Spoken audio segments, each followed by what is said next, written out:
All right, so I'm going to take this part talking about this year and just kind of recap. Our word this year for 2019 was together. We wanted to do as much as we possibly could together with the Mozambicans and never be walking alone. Even if we could do it better and faster, we want to do everything we can with them and really raise them up as leaders. And little did we know just how much that would be really important. So yeah, it started like any other year. We were able to start another term of the sewing school, but then March 14th, we of course had the Cyclone Idai hit. It was the deadliest weather-related disaster of the year worldwide. Probably over 1,000 people that were killed. They still don't know exact counts, but it was absolutely devastating. This is our house. We completely lost our roof, and you can see the trees were knocked over. It was the eye of the storm itself passed over our city of what 500,000 people, and just devastated it. Miraculously, our office building survived. We did not expect that. As we were sitting there listening to windows shattering in every house around us, we thought, oh no, we're not going to have a window left, but not a single window broke. And so we were really, really grateful for that. Another amazing thing was we wondered how many of our workers have we lost, and the answer to that was also 0. And so we were really grateful that our whole team was safe, even though, of course, their houses were destroyed as well. And so we helped as many of them as we possibly could rebuild. We gave them, food there to right afterwards, because the stores were running out of everything. We were trying to just keep our team alive as best we could in those first few crucial weeks after the disaster hit. We were able to collaborate with a bunch of relief organizations during that time as well. We got to work with UNICEF and Red Cross doing some surveys and reports with them, and got our name out in like World Health Organization and other places. It was I'll get to that later. But then we were also able to help afterwards. Some of the donations that Equip Mozambique got went to helping churches rebuild, because you can see it was just devastating to the flimsy structures they have here. We created an app called ADI for people to help them find where all of the relief organizations were setting up temporary things, different clinics or shelters or food distributions, and help them know about the health risks concerned with having flooded areas and stuff like that, higher cases of malaria and stuff like that. And so yeah, we were able to connect. Over 10,000 people downloaded the app, and then we were able to connect them with the place where they could find the help they needed. And so out of all of the donations that Equip Mozambique got specifically for the cyclone relief, this is kind of how we spent it. If everyone can see our little pie chart here, a lot of it was either on developing or marketing the app, on rebuilding churches. Our family had to evacuate afterwards. Like I said, our house got completely, we lost our roof, and a lot of our belongings were completely flooded. But we were able to get out for a little while to come in the States, raise awareness, raise funds, and then come back. And so that's how we spent our support. The general support was probably the best spent money there, actually, because you would be amazed at how many phone calls we got from international organizations, just people flying in for the first time, and they have no idea about Beara, right? And so we're always and they're like, well, where can I buy groceries, and which gas stations are open? And so that definitely helped out a lot. The ADI app also was picked up by what's called Linha Verde, which was the national hotline for emergency response. And so the national hotline would use the app to help people that would call into it. So yeah, this is the first year. We said our word was together, and this was the first year that we really formed some good partnerships. Not just with churches in the U.S., but with organizations here on the ground. Right, and so that was obviously a massive part of our year of 2019, but we had some other slightly calmer, normal, happy parts as well. such as we got registered. This has taken us 3 years of work going from government office to government office, but we finally got registered, which was a huge step. For those of you who are not familiar with missions in Africa in general, sometimes it can take up to 10 years or 15 years to get registered. We have a missionary friend that's been trying to register their clinic for 15 years. And it's just because the documentation is not always available. There's a lot of just strange processes and other things like that, but we were able to get ours registered. And this is actually fairly quickly. Yeah, there's another organization that we're partners with now that took them 40 years, 40 years to register. And so 3 years sounds really good in comparison. So yeah, just some other general updates. Actually, those same partners donated, and some other places donated a bunch of books to us, which was really providential because they donated their books to us right before their office was completely demolished in the cyclone, and so their books would have been gone. Yeah. And so they're really grateful that they decided to give us their books before they lost everything. And so keep going. We got an awesome partnership with Tyndale House Publishers. They helped us further develop our audio Bible app called Fonte de Vida, or Fountain of Life. And so we were able to release a new update to that a couple months ago that really improved the app and everyone's experience with it. And so we're getting a lot more use out of it now. We're also developing another app now, partnering with a Christian Lawyers Association, creating an app helping educate people about the law and their rights, which is a huge need in a country that suffers so much corruption and authorities that take advantage of people, or even just regular citizens taking advantage of each other, employers taking advantage of their workers, things like that, where people don't know their rights, and we want to help people be able to fight back and say, no, this is not okay. It's not uncommon for your employer to wait 6 months to pay you here. I have no idea how people survive. But that happens on a regular basis. And I believe it was 2018 that the government didn't pay from January up until April, all of its employees. And so, just different things like that. You can just imagine. And then we were out in the villages, just doing interviews with people, and we were asking them, well, why don't you plant more trees? Why don't you grow and develop your area there? And it came up that they were afraid of these larger corporations coming in and just taking all their land. They said, yeah, we kind of live as nomads because, this stuff can just be taken from us whenever. And so that's really where this information comes in handy, and we'll be talking about this a little bit more later. All right.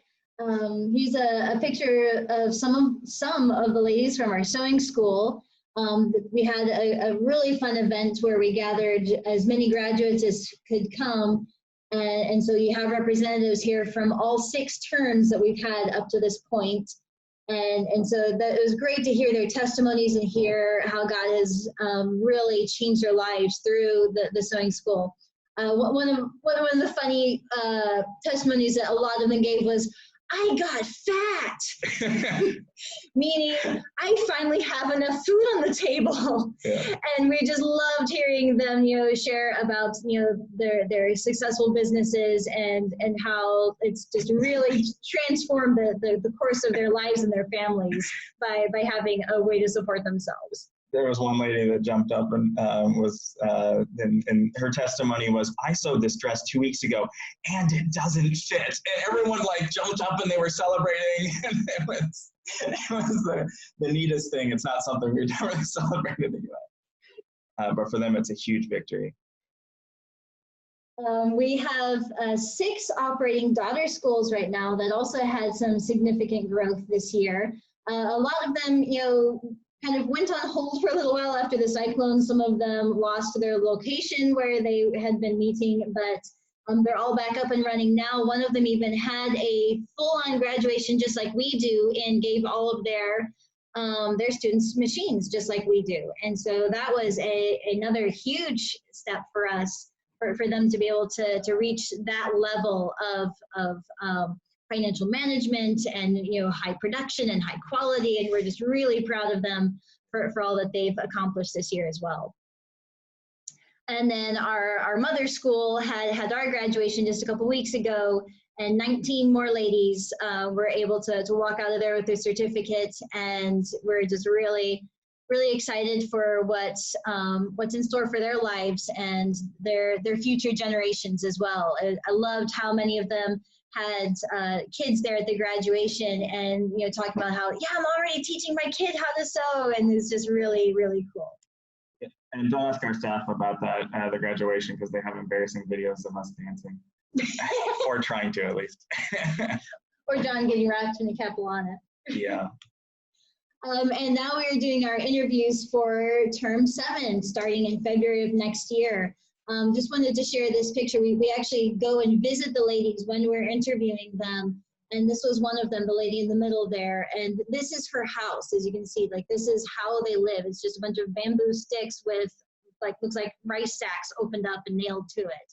And that's her home. That's where she lives with her family, and that's where she cooks and eats and sleeps. And it's just dismal existence. And we're just really excited to have a long-term solution for ladies like her to rise up out of poverty, and not just physical poverty, but to come out of the spiritual and mental and emotional poverty that goes along with a life like that. And it's just so incredible to watch the transformation they go through as they come in. Just life is just downtrodden them all the way to just this week. I just overheard a conversation between a couple ladies who have been with us for a year now, and she was just saying how, even if I leave my house sad, I'm happy as soon as I arrive in this building. Like, it was just such a place of joy for them to come in and have a community that loves them and builds them up. And so we're just excited about this project, and it's a lot of fun. We have a couple people that come from extremely broken homes, and they actually tell us, well, we really don't want to leave. Yeah, it's like, do I have to graduate? Yeah, well, no, I mean, even just this, the other staff also. Right. Got a couple that are, are like, I'm the first person here, I'm the last person to leave. It's like that for a reason. So. Yeah, and I wanted to share with you a little bit more. If you've been following us on our journey, and I believe everyone here has for a long time, Equip Mozambique started with a vision, and it's kind of fuzzy, but we do a lot of stuff, right? But I believe that we finally found the one thing that God's calling us after. Mozambique is the 9th poorest country in the world. It's 180 out of 189. Poverty abounds. Even with our staff, who are some of the better off people because they have employment, many of them only eat at the office, during the week, and then they eat, over the weekend at home. But then, there's just issues with healthcare, schools, infrastructure problems. There's just tons of issues all over the place. 4th last for schooling, 5th last for life expectancy at birth. We finally passed 50 years old. The only countries that are worse than Mozambique in terms of life expectancy have an active war in them, just to give you an idea. And then we're 6th last for physicians per 1,000 people. And we were last in terms of hospital beds for a long time.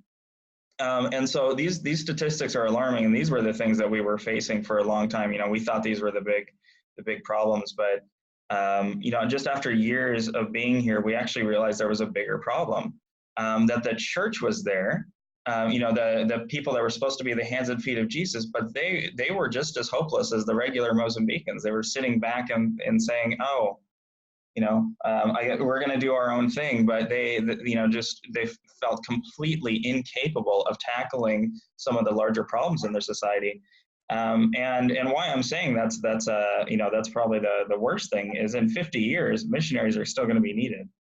And at some level, we need to really be working at, as much as we can, working to grow the local church in terms of leadership development. One of the things we realized in terms of projects and how the West often does things is we come in really fast, we do a project, and then we leave. And even if we teach that little bit of the project, then the Mozambican team is just kind of questioning, like, well, hey, how did this idea start? Where did it come from? And then how do you go from there? So we've got 11% evangelical in Mozambique, and anything under 2% is considered unreached. So we're not unreached, and 11% is enough to make quite a big impact if you can empower these people. So our vision, we've really kind of just refined our vision. It's to empower the local church to face the greatest challenges of its society. So our work is done not when poverty is eradicated from Mozambique, but our work is done when every single huge problem in the society, from corruption to infrastructure to poverty, is being tackled by the church. Because that's where we think God calls us. His response oftentimes isn't to do a miracle; it's to send somebody in, right? It's to send a believer. Or a team. And so this is a team of local pastors and partners that have the same kind of vision that we do of really taking and transforming the areas around them. Some of these people have sewing schools that they've started to help the poor. Others have schools. But it's essentially the big transition when we're talking about local partners is we're not just here to help churches. We're here to help churches that are impacting society. They're having a practical difference there. So if you're doing that, if you want to help the poor in your area, or if you are on board to tackle education, then that's where we want to help you. And then practically what that looks like at the moment is leadership development through project incubation. So what we do is we start projects, and we take the Mozambican team, just people of character, that already have a relationship with God, and we take them through a project phase. So from dreaming and hearing from God, which is a huge thing. I don't think we realize that how hard it is sometimes to hear from God about a problem in society, and then to actually realize that everyone else is griping, but that still small voice in my head is saying you can do something about it. And finding those people. So we find them, and then through these projects, then we develop leadership, and we walk every step with them. They see us do it, and at the end, so many people say, "Oh, I could have done that," and then we turn around and say, "That's the point." When people saw the sewing school, we started from the dining room table, and the people that were there with us from the beginning. When asked about it, they said, "Yeah, I could have done that." And, we said, "That's the point." And they're like, oh. And so what we've tried to do is build projects as naturally as possible from the ground up, so people can really see every step of them. And then after they get to a certain point, what we're hoping to do is do a self-funding. So after they're to a certain level, then we bring in other sources of funding for those projects, and then we spin those projects off, and then we start other projects. And so because we have a lot of projects, we have a lot of opportunities for leaders, and that's what we really want to grow. We want to grow leaders in Mozambique, and essentially that's if you want to put it in super Christianese, we're not super Christianese, but we want to disciple people to the point where they hear from God for themselves and for their society. We don't believe that discipleship is done until you get to that point. And so we're specifically looking for that. And in practical terms, that's always going to look like leadership. If you're hearing from God about new things in your life or your community, that looks like leadership. Yeah, from the outside world. And so that's what we're looking at doing. And so we've got a process. But we love mixing the secular and the sacred. So we look daily for solutions to practical problems from the Bible. This year we went through the most revolutionary for most people was actually Crucial Conversations about relational management. How do you have a conflict with somebody? And so I can remember, people were raising their hands and saying, "Wait, do you mean I can restore a relationship that, has been broken for years?" And we were like, yeah, you can. And then we talked about, being a reconciler. And so it was just really transformational for people. Many people come from broken homes and they've never seen it done well. I don't think we realize how blessed we are in the U.S. to have generations of Christianity in our culture. So it's generations and generations. And so even the non-Christians that grow up in it have Christian values. And sometimes we forget that even they're blessed by that. And so, yeah, we love mixing the secular and the sacred as much as possible. If it doesn't work outside the church, it's not working inside the church is one of the things that we like to say. So, if it works, everything in the Bible should be as applicable to app development and team building in a group setting as it is in church. Okay, so plans for 2020. You all excited? So we received a industrial embroidery machine. Those of you who heard from us like 6 months ago, this was on that list, but we're getting it in 2020 now, in January. But we're hoping that this leads to the self-sustainability of the sewing project. And just by the brief calculations we've done, this one machine is actually going to support that ministry. So the idea is that donations. Let me go back here a little bit. Okay, so Equip Mozambique and us would be funded by donations, and then everything else in Mozambique would be self-funded. That's because everything in Mozambique is a little bit tentative. At any moment, the government can do like they did, 40 years ago and say, "Oh, you guys are out." And yeah, the foreigners, foreigners, you're out.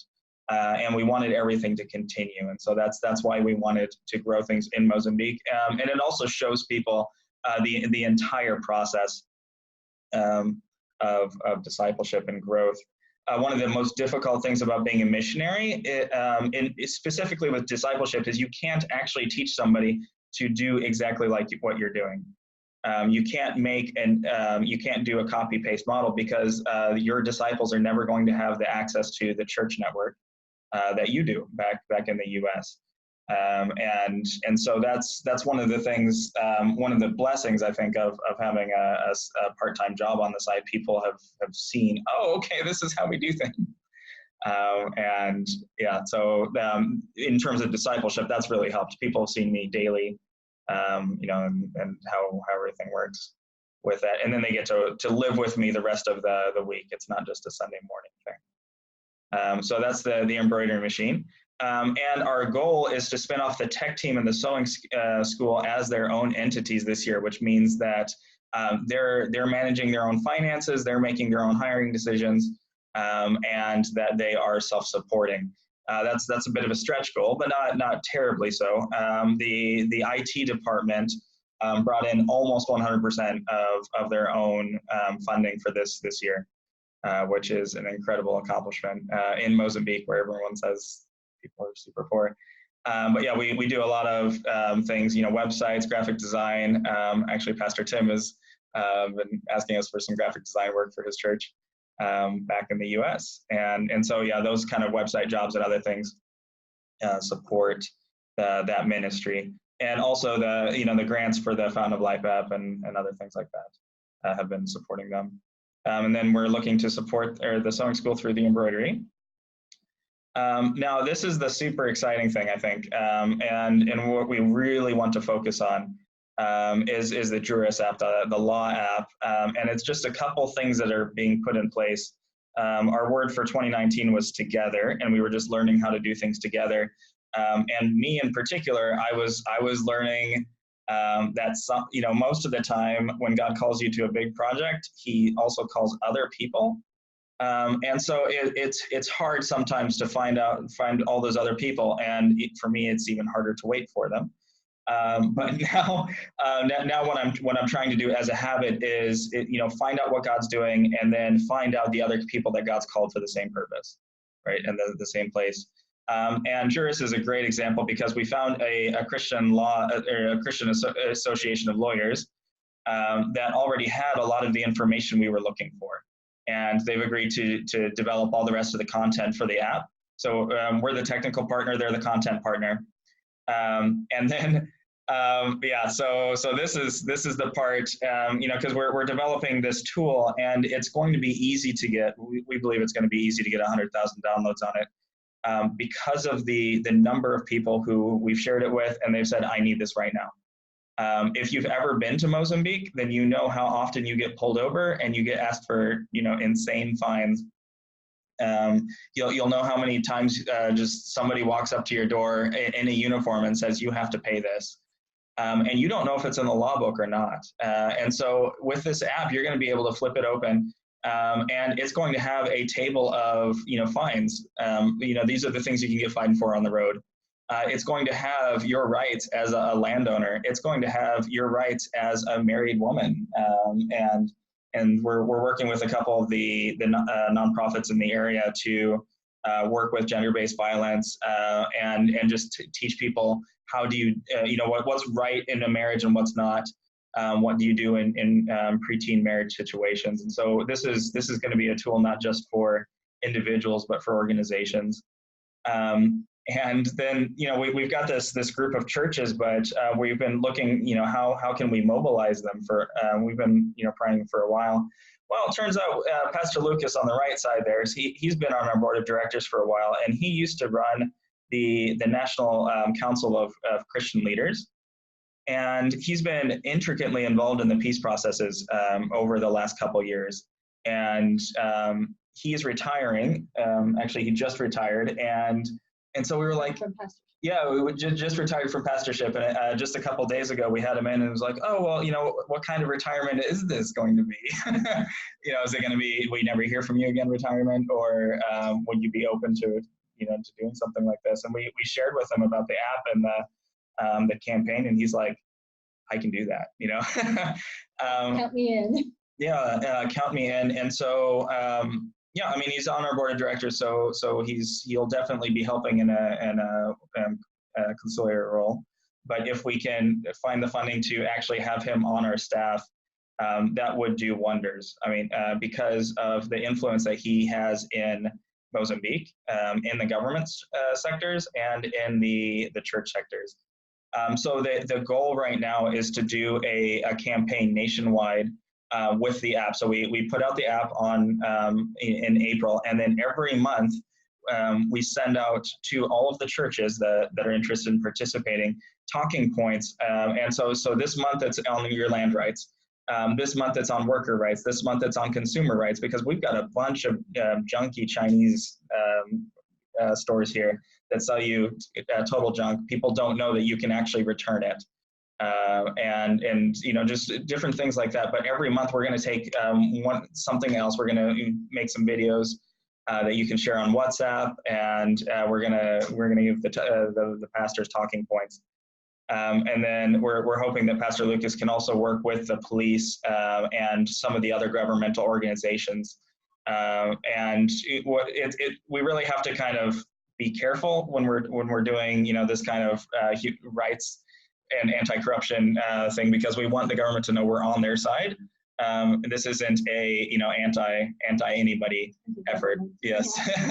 And I believe, you know, he can thread the needle there. He can kind of keep us on the straight and narrow, and he's got the trust in these places that we don't. So yeah, stretch goal, having him on the team. But yeah, that is what we want to do next year, and we believe this can have a major impact in Mozambique.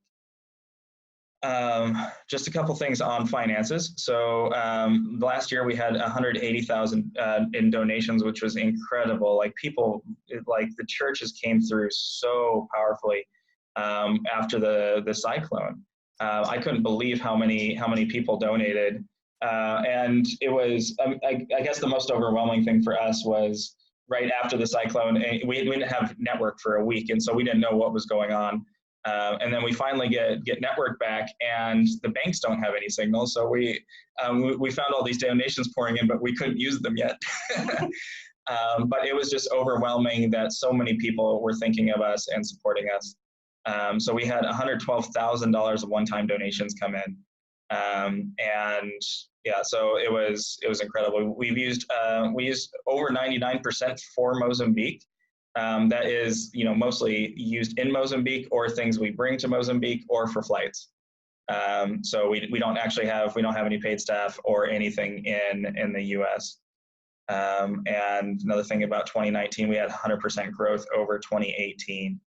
And so up until now, we've had, the organization's been growing about 50% per year, but this year is 100% in terms of finances. And then for 2020, we've got the pledge donations. So I think, where's my mouse? Okay, yeah, pledge donations are here at the bottom. So we've got $5,600 monthly that have been pledged, which is incredible. People are generous. Love you all. Thank you. And then IT is bringing in, we're estimating about $4,000 next year, dollars a month. And so that's going to support most of the IT team. Rent right now, so we sublease for other organizations. But rent and then other work that we do for them is $1,370, and then we've got sewing that is bringing in about $1,500 a month. So we're still looking for about $2,400 a month of income, but again, this doesn't include one-time donations, and so that's just to do what we're doing right now. Let me go to the next slide. That's not the next. And then our stretch goals again is this rights campaign with the church, like with the body of Christ all over, and then just using this app as a tool. That would be another 12,000 for the year. And then our second stretch goal is to have a Mozambican board visit in 2020. So there's an Acton University conference that's about reaching the poor and how do you help in practical ways. And that they're the same people, they're kind of out of the Chalmers Institute When Helping Hurts, and things like that. And that goes on in June, which is suspiciously close to the African Arts Festival in St. Louis. And then if possible, we'd like to do a joint US and Mozambican board meeting in the middle between the two. And so that's kind of my hopes. Those are our stretch goals for this next year. So yeah, please be a part. Your prayers are absolutely powerful. Don't know if you've been following our updates and everything, but Mozambique is not an easy place to live, but God's good, and you don't know how many times He's protected us from problems on the road, from bribes, from what else? Everything, right? From violence, from riots, robberies, and it's just incredible what your prayers do. So please keep it up. We will need them even more next year with this law app. And then you can join our prayer Facebook prayer group, and I'll put the link in the chat. Also, so support, monthly support helps us because we can plan a little bit more, even if it's small amounts. So $20, $50, something like that a month is extremely beneficial for us. And so if you are a one-time supporter, please think and pray about giving monthly. It just helps us with the calculations a little bit more. Also, please stay informed. So if you're not part of the newsletter, then please sign up for that. You can follow our Facebook page, and make sure you're on the snail mail list. So if you type your address in the chat, if you're not getting our updates, then please send them. Also, visit. We'd love to have you be part of the action, see it firsthand, or you can talk to Pastor Tim. He's done that. And then recruiting. We're looking for a couple volunteers. Again, our main focus is raising up Mozambicans, but we are looking for a couple stateside volunteers and Mozambican side missionaries to help in a variety of ways. So if God lays that on your heart, please let us know. All right. Do you have any questions? And then all those links are in the chat section.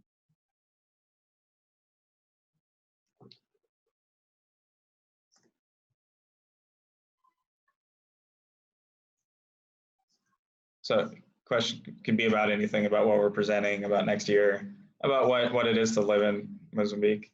I have a question. Yeah. With the hand raised and I everything. probably I probably have to ask and then head out. But as far as you were talking about volunteers, and I know we had talked about marketing and that kind of thing. Yes. What are you guys looking for, for next year as far as that goes?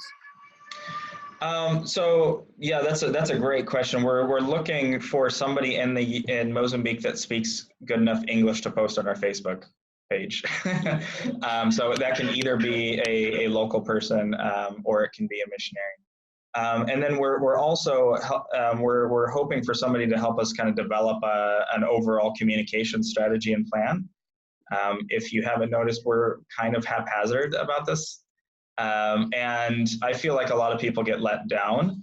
I mean, if you look over the entire Equip Mozambique organization, we're doing extremely well in Mozambique, but people just don't know about it in the U.S. And so somebody to kind of help us fill that gap. So it would be a little bit more just organizing things. And the other thing is that we are tone deaf, and we know it. It's been a long time since we've lived in the U.S. For a considerable amount of time. Culturally tone deaf, yes. And so we don't always know, what people are looking to hear, and we even forget what's strange about our lives. So people keep saying, "Oh, post more about your life," and I'm like, "Well, it's kind of boring. Today I stared at a computer screen, and I had a Bible study with this person, and then we had this meeting with a bunch of pastors, and." I just forget what's unusual about life. Right, but then someone comes and visits and they're just like, eyes are bugging out and their jaws dropped just driving around the city. And they're always like, oh, I guess it isn't like that where you're from. Huh. So yeah, so somebody with that kind of perspective that doesn't mind looking through a bunch of raw stuff and thinking, oh, well, there's content. There's content there. Yeah. We should talk about the cultural sensitivity. We should write all of our updated memes. Oh my. That'd be so hard. That would be hard. So let me clarify, John and Carla, you guys were looking for somebody on the state side who can coordinate all of your communications efforts. Is that correct? Yeah, that can help us with that. Yes. Yeah. Because we feel like communications for us is our biggest weak point. I don't know if you would agree, but. Well, yeah, I just got your September newsletter snail mailed to me last week. Yes, yeah. Did you get our December one that we just sent out? I don't believe so, no. Okay, that's going out this week. We're sorry about that. Yeah. We'd given it to one of our board members to do, and she was like, "Oh, I'm really sorry. They're still in my car." Yeah. She wrote the thank you notes and then didn't buy stamps for multiple months, and so that's what happened there. Well, I clarify because I do know somebody in our church who's a communications major, and working on something like this just might look good on their resume to have a sort of unpaid internship or something with you guys to do some of this. That would be even more amazing, I think. Yes. Yeah, because we need somebody who, well, we would prefer somebody that knows what they're doing. And somebody who speaks English. And somebody who speaks English, right. Yeah. The other thing that we are looking for is we're looking for more board members. Yeah, so actually, you're on the list too if you want to pray about that. But yeah, we're looking for a couple more people. We lost some of so what we've been doing is splitting it into the active, and the advisory people. But what we're transitioning into right now is a lot more larger scale things, and we don't know how to do that as well. So we're looking for people that have worked with larger organizations. And just have more experience than our current board members. Yeah, I guess. probably a good way of saying it. But yeah, please pray about that. It's not a huge commitment. I will send you another email about it shortly. Sounds good. Yeah. Yeah. Oh, and with the, I don't know if it's the right time to ask, but were you able to get with Milton in Brazil about the VI thing, all of the documents you need? I haven't. I mean, I did communicate with Milton in Brazil a couple of weeks ago, but more just in terms of support for Zavimbi. Yeah. You know, I alluded when I was there that Zavimbi is going through a bit of a rough time, and I'm trying to help him connect with Milton. As much as I want to get VI going, at the moment, our greater concern is trying to, how do I want to say this, fully restore and re-confidence Zavimbi. Okay. He had a little bit of a slip up, and it's cost him confidence in himself more than anything. But yeah, we gotta build him up first. Yeah. Right. Okay. Let us know if there's anything we can do on the ground with that. I don't know if there is, but if there is, please let us know. Yeah, I will. I can't think of anything. I just need to go there, bring him here for a while, and just kind of pour into his life a little bit more and restore his confidence and help him to think a little bit differently. But he's going to be all right. Yeah, well, and I think you're running into, one of the things that we've seen too is that people there's no reconciliation or restoration procedure. And it's like, oh, well, you've fallen. Okay, you're out. Yeah. We'll just grab another person is the typical missions way of doing things. And it's it's heartbreaking. Yeah. That's one of the reasons you don't have, just really solid, mature leadership. So, yeah. Thank you. Yeah, we've seen that too. And then of course, if the leader falls, everybody else is immediately jockeying for position. Yes. Oh, he's gone. I want in. And we're like, whoa. Right, and there's almost a celebration when that happens, and so it's really frustrating. People smell blood in the water. Right. Yeah. Exactly. Yeah. Oh yeah. It's funny. You made the comment about you don't realize sort of the everyday things that you do, and the thing that popped into my head is, in the middle of the night you have to run to a nearby hotel with aloe vera leaves for your fellow white friend who got sunburnt out of his mind. Right. Well, that's not really newsletter material, but no, we gladly do those things. So. Yeah, you don't put that in the newsletter, but. Yeah. But yeah, you're right. Every day is different. Every day is unpredictable. Yeah, that is true, and that's actually one of the reasons why I really enjoy what we do now. I have a bit of a low tolerance for boredom, so that's actually why we want to just be project incubation as well. That's where our gifts are. It's not in managing anything long term. Yeah. It's more interesting that way. So, yeah, Chrissy, did you have any questions? Been on here for a while. I see Karen left. Guess we can ask later. Not really. Okay. Says in the chat.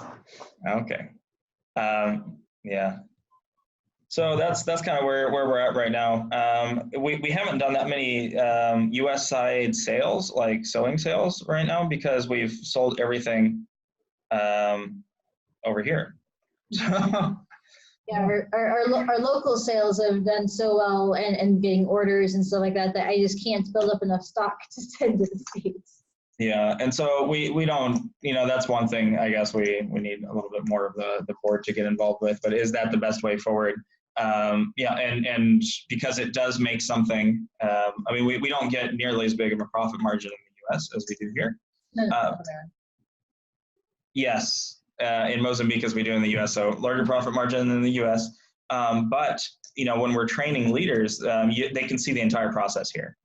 and we're forming a team that doesn't necessarily need it doesn't necessarily need exports and doesn't necessarily need the U.S. at the moment. So and there's just something gratifying about them, making something and then seeing somebody wearing it the next day. And it's just like, I made that lady's dress and things like that. It's just really cool. Yeah. And so that's something that, needs to be a big decision. A little while. Just in terms of the products that I brought home on this last trip, you guys had the newer style bags with like the 3D elephant on it, or the elephant ears, and you only had 3 of them, and I took all 3 of them. Yeah. Those sold immediately, and then you had the new wallets. I think I took every wallet you had, and one guy bought them all. So those were very popular items here, and I could have sold more if I'd had more, but I took all that you had. Yes, so those are 2 products that we just cannot keep in stock. No matter how many we make, we sell them all. Right, but the big decision is, whether we should be actually guarding those for the U.S. or whether we should be doing things in Mozambique. And I think the big the answer will come with the embroidery machine. So if the embroidery machine can support the school by itself, then great. We'll focus more locally. And then if it can, then we'll do a lot more exports to the U.S. So that's exports just get tricky because of the cost of the shipping, but exactly. So we've got the AGOA Act on our side, which is right with the African textiles and everything. Right. But you're right. The shipping and then customs and everything. If you're doing 1 or 2 of them, then it's really not worth it. You have to be doing a lot of it.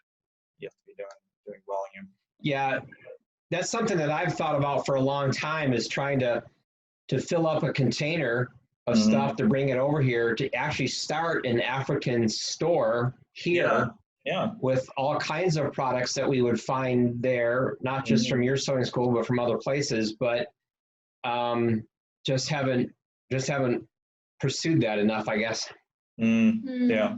Well, if you have a team of people that are interested in from your church, at some point, let us know, and we can get together. But we're even pallet size we're struggling to fill.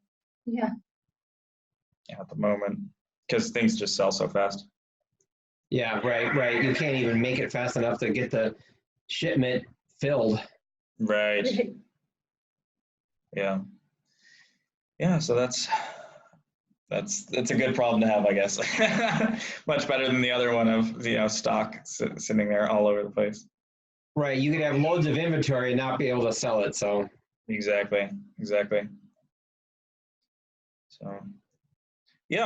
with the law app, we're really excited about how well that's progressed. Actually, I can send you a demo of it.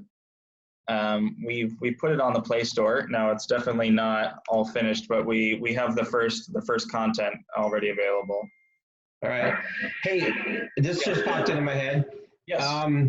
I know you guys just relaunched your Fountain of Life app with the Bibles. Were you able to get Swahili on there? Let me double check that. So we launched it, but then there were a couple errors, and so we're launching another version tomorrow. So I will make sure that Swahili gets on the list there. Yeah, because I'm in regular contact now with our area leader up in Nampula, and quite a few of the people that he is dealing with there are Swahili speaking. So I actually contacted the Kenyan Vineyard Partnership, and they sent me a bunch of material, like vineyard documents that have been translated into Swahili. And I told him that I might be able to get him the Bible electronically, and he was so excited to hear that. Really? Okay. Yeah, I'll do that, and we'll get it there very shortly. Swahili.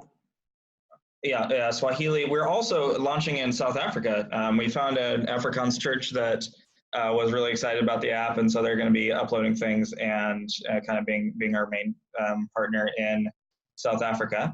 And we're going to be launching in Zulu and Afrikaans here shortly as well. So nice.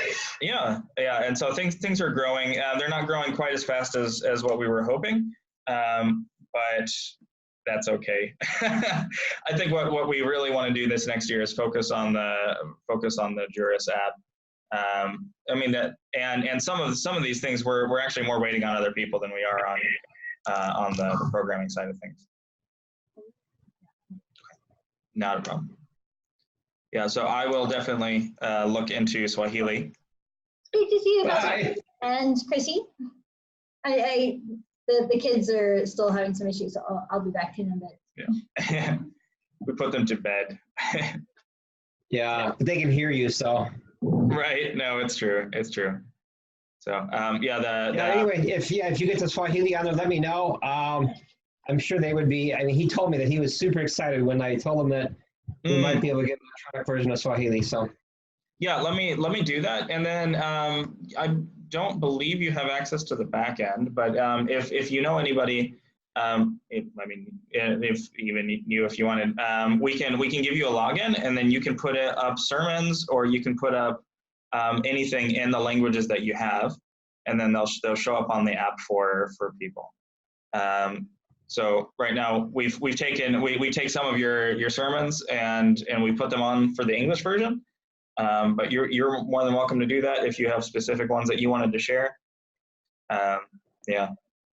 Yeah, that would be. I would have to find somebody in my church that would have the time and patience to do that, because right. I don't. Right. No, not a problem. We'll handle that until then. You can even send me an email of like, hey, here's all the documents we have in Swahili, and we'll make that happen. So we've got a team. Yeah, I can forward you those Swahili documents as well. That would be great. Yeah.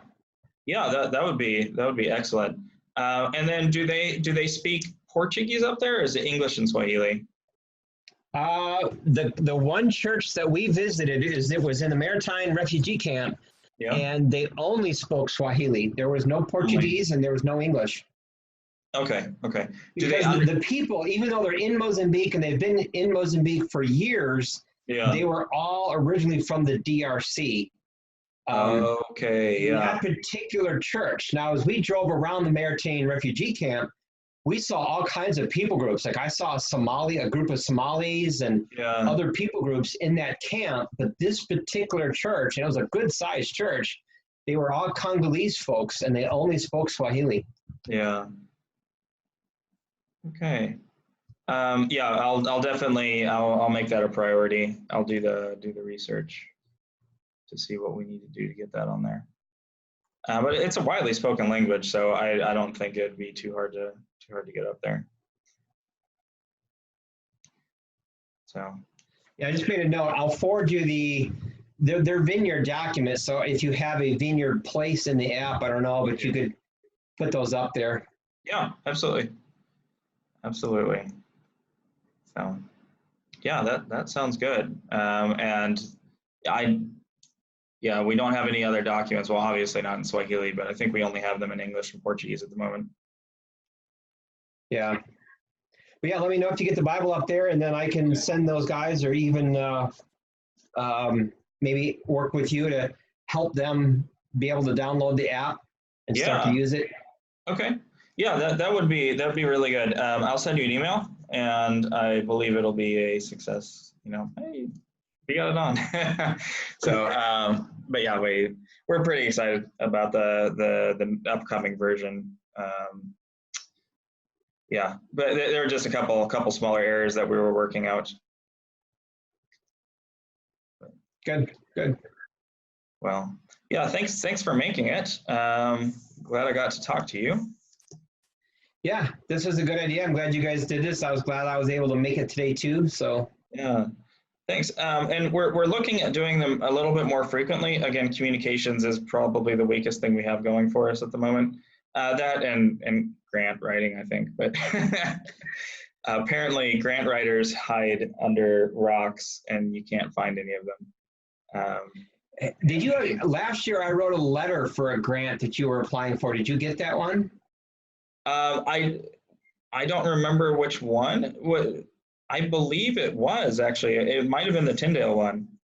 Yeah, and I believe. I don't remember. I just remember writing a letter, letter of recommendation for a grant. I don't remember what it specifically was for.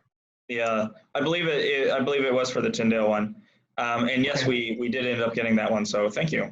Maybe we should attach that to all of our applications, whether they want it or not. So we've got a group that's looking at just fully supporting the Juris app, or at least half supporting it, from Holland, actually. And then we've applied for, I believe, 10 or 12 grants this year, but we haven't gotten any more. Just been the Tyndale one. Yeah. So, but we'll keep applying. Some of them are like for African development organizations, and some of them are for tech. But yeah, we're getting to the point where we need to find a couple more of those. Yeah. So yeah, and so we'll look at doing these more frequently if they're really useful or helpful. And then yeah, we're available if you ever want to just call and say, hey, what's going on? It's always a neat thing to talk to you. How's your church doing? It's okay. I think I shared you last year was a really, really rough year. Rough year, yeah, absolutely. Lost a ton of people. Yeah. But we've been doing a whole bunch of YouTube ads lately, and it has brought a steady stream of visitors. Like every single Sunday, we've had visitors come just because they saw the YouTube ad. Whoa. And then I'm sure you're familiar with Willow Creek. Yes. But Willow Creek is kind of having a lot of struggles of their own. Bill Hybels had to resign, and the elder board resigned, and his two successors resigned, and there's a local Willow Creek here in Crystal Lake. Yeah. That pastor resigned. And so now we're getting a really steady stream of former Willow Creekers that are visiting too. So our visitor flow, just over the last 2 months, our visitor flow has gone way up, which is really encouraging. Oh, well, praise God for that. Yeah. Yeah, I was surprised because, we had that conversation about, things not going so well. And I mean, but still, like, you're sending me text messages about donations that your church is sending. You guys have been extremely generous this year. What's really strange, one of the things that's kept us going so strong this year is while we've had some prophetic words of late that have helped explain the year, but we've had a really rough year in terms of people and numbers of people. Yeah. But our finances have never been better. Even though in terms of number of people, we're the smallest we've ever been, our income is the highest it's ever been. I'm probably committing some sort of unforgivable sin for not sending more money because we've got just gobs and gobs of cash on hand right now. So we need to send you some more money. Okay, we wouldn't be opposed. We'll put it to good use. Yeah, I know you will. Yeah. Well, that's really exciting. I'm glad that's working out well, and I'm glad about the YouTube videos too. They've really worked well. Did you do the ad in-house? No, we hired a local production company. They came in probably back in October or September, I don't remember which. And we actually produced 12 total videos. A whole bunch of them were really short, 7 seconds. My vision for those was that the whole content of the video would be over before you could click skip video or skip ad. You know what I mean? Yeah. You get the skip ad option. And so most of the videos are like 7 seconds long, but they take one aspect of like church life. I do one on worship. I do one on preaching. I do one on children. I do one on prayer. Yeah. And then we kind of rotate those as ads. We usually have 3 of them running at once. I did one on diversity. I did one on missions. Yeah. And then I did a couple of promo. I did a promo one for Alpha that we're starting. Okay. I did a video thanking people for visiting. I did one specific to Google. Yeah. So if somebody finds us on Google, there's a little video that pops up like, hey, thanks for looking us up on Google, And then later in January, we're going to film several more. So we initially filmed the 12 videos, and we got all 12 of them done very professionally, very nice, with licensed background music for under $1,000. It was about $900, I think, for the production costs. And then I've been running 3 ads at a time, Mm. and we've been getting really good traction. Now, I did stop the ads this week because all of the last minute Christmas shoppers or Christmas Yeah. retailers are outbidding us. Yeah. And so I'm not going to get into a bidding war with Amazon or with, a lot of them have been perfume ads and stuff. Mm. So I dropped the ads, and then about middle of January, when the holiday frenzy goes down and the bids go down, I'll rerun the ads again. Because right now the bids are just too high. Yeah. Yeah. So I'm just going to let it go for a little bit. So I didn't realize how many ads were on YouTube until I went back to the U.S. Because over here, little known fact, and it's one of the perks of being a missionary, but there's almost no ads that get run in Mozambique, and so we can just watch YouTube forever. Nothing that comes up. Every once in a while, Coke will buy an ad, and you can tell because every single video has a Coke ad on it. And then the campaign's over, and then the elections, there's some stuff, but that's it. Yeah, their ads are a big deal here. Any video now you watch, you usually have to watch 2, sometimes 3 ads. Local information says that more people watch YouTube than the top 10 TV networks combined. That when I heard that, I knew that's when we had to be on YouTube. More people watch YouTube than the top 10 TV networks combined. Wow. So we started getting on YouTube, and like I said, every single Sunday we've had visitors come just because of the ads. And people see me around town, and they're like, "Hey, you're from the ad." Like they recognize me from the YouTube ads. Yeah. Wow. All right. Hey, if we did a campaign in Mozambique, we'd be the only ad. You're right. I hadn't got to that level yet, but yeah, you're right. Because I was like, nah, YouTube's not for us. Wait. Everybody uses YouTube, even here. Yeah, no, that's true. And we would be literally the only ad. Just don't do it during election. You can select your advertising based on very specific demographic information, right? Yeah. And so you would really have to think through, because the YouTube watchers in Mozambique are going to be different. Yeah. Can you reach your demographic with an ad? But when you're trying to reach, are they even on YouTube? What kind of videos are they watching? With me, I can be pretty broad. You're going to have to be really careful with how you select that demographic, so you're not wasting money and advertising to the wrong people. But I mean, one of the things we're looking at doing is doing a national campaign, right? And so we would put out a couple videos a month. This campaign, it's on your land rights. So hey, do you know your rights to your land? And the benefits of knowing. Click here, learn about these things. And actually, the beauty of video ads is we could do even some dramatizations of like people who need this service, who need this app. And because the law app and the health app have a universal appeal, we wouldn't have to worry about demographics or anything. Like literally everyone in the country could benefit from having those 2 apps. Yeah, that's true. But you'll probably receive, you'll get a lot of pushback too. We've gotten a fairly healthy amount of hate mail from our ads. Oh, yeah. Right. I didn't even think about that. There is that too. I think that the really nice thing is you can just target mobile though, so if you're on a mobile phone, then show this ad. And so like, it's literally 1 click away to install the app. And our target audience is, internet connected people, right? When we're dealing with apps. And so, this is sounding like a better and better idea now that we talked through it. I think with the health app, you shouldn't have any problems at all. With the legal app, you might encounter a little bit of pushback, maybe some hate mail on that. Yes, yeah. That's true, yeah. And that's exactly right. Unfortunately, we can't say, here's the. We have to do it right, and we really do, because we don't want to be shut down. Anonymously. I have actually considered, maybe not even attach it to our name. Yeah. In country.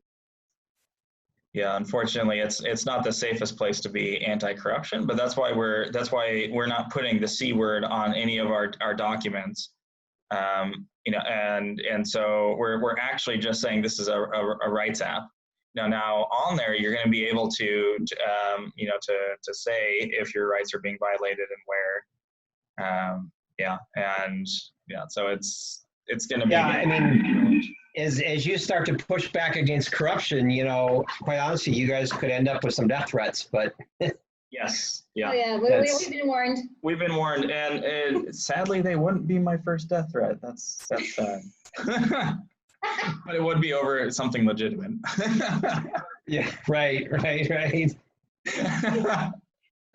So Chrissy, don't tell parents that. I don't know. After Cyclone, I'm not quite as worried about my mom flipping out. So Oh, Dad's here. She's on the chat. Dad's here. What was that? Oh, right. Okay, I didn't realize Dad was there too. So that's what you get for not showing your video. You might have an entire party over there. We would know. We wouldn't know. But yeah, so that's Smiley. smiley face. All right, good job. Yeah. Well, tell Amy hi for us. She's probably off school, right? Or is she's still? She's got tomorrow yet. Yeah. Oh, tomorrow. Okay. Tomorrow's her last day, and then Sunday, right after church, we're gonna head out of town and go down to Tennessee for a few days. Oh, that's nice. That's nice. Glad you get to get away. We just went to South Africa, and we just got back. So this is us post vacation. Good. Vacation. Oh yeah. Where Right. our windshield where our windshield came unglued and Lost the blinkers on the highway. lost the blinker on the highway. Oh yeah. Just another day in Africa. I know, right? I know. It kind of was, but I think even at the moment though, that you can tell we've been here for too long. We're not even stressed at the moment. We're just like, oh, this is gonna make a good story. You know, as we're picking up all the parts for the blinker off the highway. So Carla's like, I've got a bungee cord in the back. Can you use that to put it back on? So Yeah, you know, hey, I got shipwrecked on my last trip, and I'm just like, you know, all right, this is just going to be another fun African story, you know. right. I could not believe the rough time you had. That was bad. Oh, yeah. All right. Well, we are going to head to bed, but it's been great to talk to you and to catch up. Yeah, it's great chatting with you, and hopefully we'll chat soon. And That sounds great. Don't ever hesitate to give me a call if you just need to talk to somebody. Okay. Thank you very much. Alrighty. You take care. You have a good day. All right. Bye-bye. Bye. Merry Christmas. Thanks. Yeah, Merry you Christmas to you too. too. Bye. And Chrissy, goodbye. Tell everyone bye over there too. We're heading out.